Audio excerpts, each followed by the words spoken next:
Hey, good evening. It's Saturday, July 13th, and welcome to Everyday Talks 24/7. We'll talk tonight about the assassination attempt on former President Trump. Literally within a couple of inches from him being killed. And regardless of which political affiliation you hold or which candidate you're backing, we get a real sense of just how much we are indebted to God's care. He is the one who makes the difference. He is the one who controls all of these things. People believe they can seize power. People believe they can hurt people and try and get their way. And what this needs to remind us is that regardless of which candidate you're for, regardless of who wins the election, God is the one who's in control. God is the one who brings up princes and kings. God is the stability that we have. Even in chaos, God is our stability. He is the one that we can trust. Listen carefully to Nebuchadnezzar's words. I've read them frequently, but listen in chapter 4 of Daniel, when Nebuchadnezzar regains his senses, and he talks about how God controls all the events of earth. He says, I praised the Most High. I honored and glorified him who lives forever. His dominion is an eternal dominion. His kingdom endures from generation to generation, regardless of who wins an election, of who is president and who is not. God reigns and he is in control.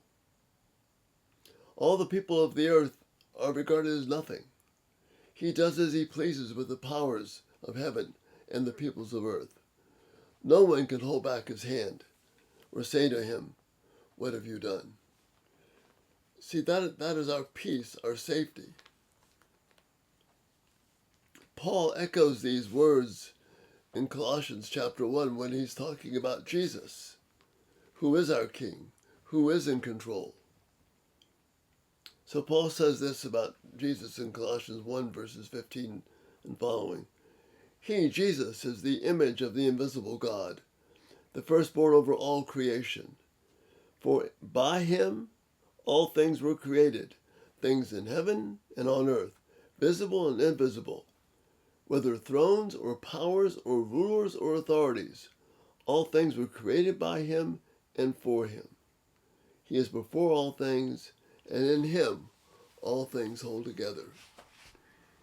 See, when we come this close to what it would result in chaos, in political uncertainty, God is not asleep at the switch.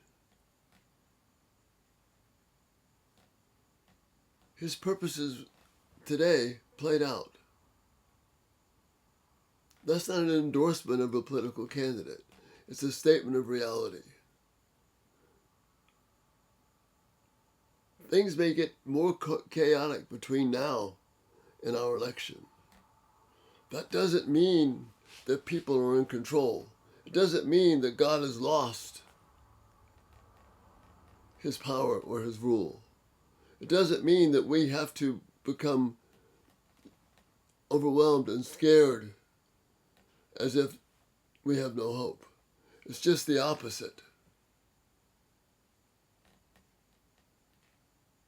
Both what Nebuchadnezzar says in Daniel 4 and what Paul says about Jesus in Colossians 1 indicates a God who is firmly in control. Things are playing out as he determined. We very seldom can figure it out at the moment, what this means or what that means. Don't start making any political judgments or assessments about what this attempt today means. There's just one thing we can walk away with and be sure of. Our God is in control. He is the one.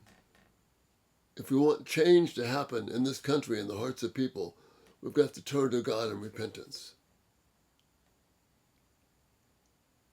again, it looked like maybe there could be great chaos. Again, as I said, the president came within just a couple of inches of being killed.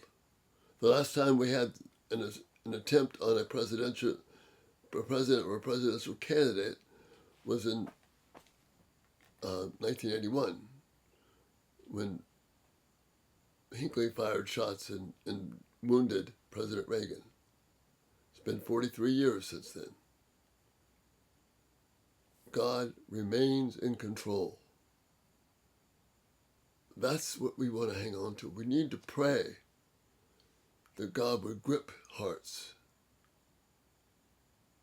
and that we would turn to Him in repentance.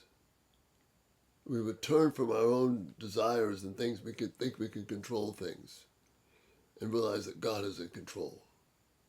And that's the takeaway we need to take from this incident today. We can all be thankful that it wasn't successful. But we need to be more aware that our hope lies not in a political candidate, but in the one who rules heaven and earth by His mighty power to bring about His plan.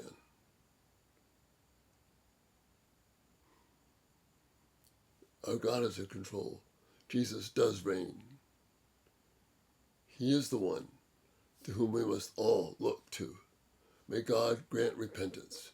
May He grant us calm and peace, and be people who live, you and I live, as if our sovereign God is the one whom we can trust, and be a beacon of light and hope that will lead to repentance. And that's the thought for this day. Please join with me in prayer that God will secure us and turn our eyes to Him. We'll talk to you on Monday, Lord willing. Good night.